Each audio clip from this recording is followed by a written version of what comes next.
What if I told you you can have an amazing vintage watch that has the same movement as vintage watches that sell for $300,000 and up? Today we're going to be doing a review of my vintage Wakmann. What's going on, guys? Welcome back to my channel. My name is Anthony and this is Watch With Me. Before we get into the review, I just want to remind you all, I am giving away a Seiko SRP 779 at 1,000 subscribers. We are just about there. All you have to do is give me a sub here, follow me on Instagram, and shoot me a DM and let me know you want to be part of the giveaway. It's that simple. But enough of that, let's get into the review, guys. So very quick, a brief history on Wakmann. Wakmann was actually a US distributor of European watches, and most famous of them all would be Breitling. They helped import Breitling watches into the US from the 1940s all the way up to the 1970s. You can even look back at Wakmann's history and see a very close resemblance of Breitling pieces, heavily influenced by them on their own designs from the 40s to the 70s.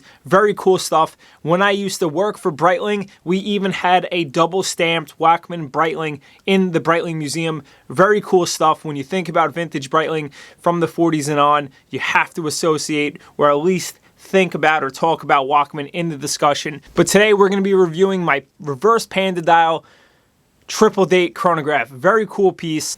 I love how clean it is. I love that the date window is actually on the outer track and it's done with a pointer date. It's just a beautiful watch and I really love it. This watch does come in at 38 millimeters. I don't actually have the thickness on it, but you can see it doesn't wear too thick because it is a manually wound chronograph. It does have an acrylic crystal, which, you know what, really doesn't bother me. It's period correct, so it is what it is. The lug width is 18 millimeters, so you know what, a bit on the smaller side, but I do think for a watch that's 38 millimeters, you don't want a 20 millimeter lug width, so 18 fits the watch really well. One of my favorite things about this whole watch is the movement. This movement is a Valjoux 730. This movement is based on a Valjoux 72, which is probably one of the most recognizable Valjoux movements of the past. That movement can be found in vintage Daytonas and many, many other very collectible watches. But the best part is that this watch can be found at a fraction of the price. Very reliable movement. It can be serviced by almost any watchmaker, and it just wears really well on the wrist.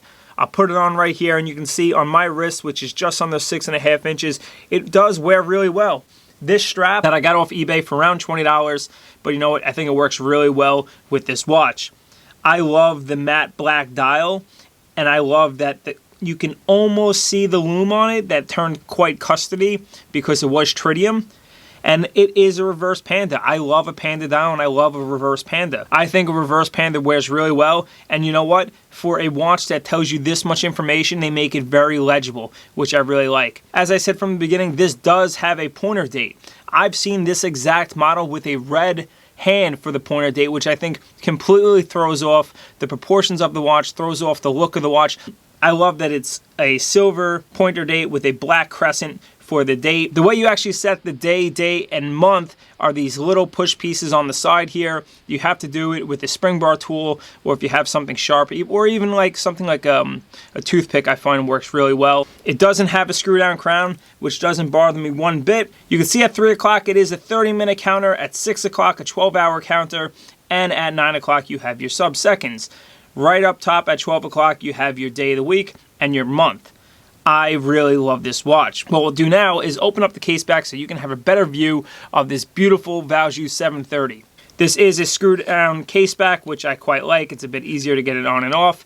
And you can see this beautiful, beautiful movement. It's not decorated, but it's just a fantastic movement. You can see right there, it is a column wheel chronograph. That is something that I look for when I am buying chronographs.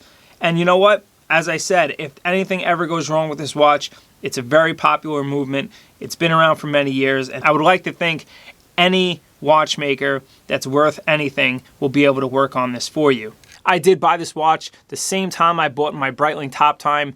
Link down below to the review of that watch. I got a tremendous deal on both these watches, but this watch in stainless steel, which I will say the stainless steel is a little bit more desirable than the gold-plated one, can be found ranging from $2,000 up to $3,000. And obviously, during this whole quarantine thing, prices are tending to drop a little bit, so you might even be able to find these for a bit less. If you want to go with the gold plated version, I have seen those under $2,000. For me though, there's something about a vintage chronograph in stainless steel that I absolutely love.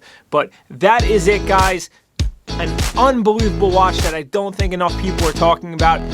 Aesthetically, it has everything I'm looking for in a vintage watch. It's 38 millimeters, which is a fantastic size. It's stainless steel. It's a panda dial. It's a chronograph with a day, date, and month complication, and all that can be had for around $2,000, which I know is a lot of money, but in the vintage watch segment, it's not too bad. But let me know what you guys think of this brand. Have you heard about this brand before you watch this video? Do you own one in your collection? I would love to know. And don't forget to sub, guys. We're almost at 1,000. Thank you all for that. But until next time, guys, take care.